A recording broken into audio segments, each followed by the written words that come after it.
Hello and welcome to my channel Review Information. In this video I will show you how to change default apps in Windows 10. Let's have a look how to do this.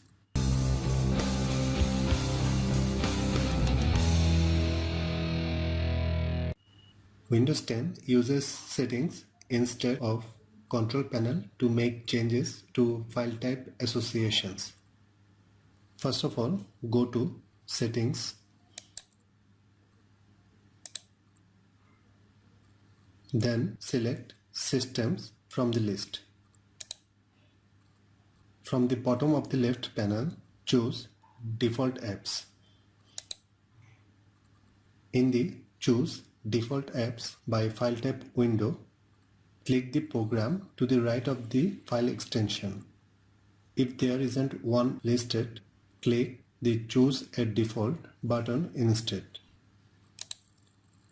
In the Chosen App pop-up window, pick a new program to associate with that file extension.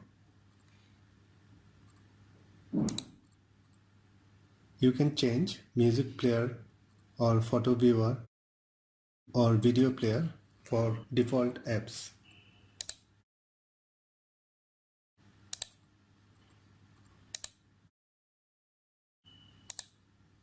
Windows 10 will now open the program you choose each time you open a file with that extension from File Explorer. That is how you can choose default apps in Windows 10. Thanks for watching. Hope you guys enjoyed my video. Please subscribe my channel for more videos. Goodbye.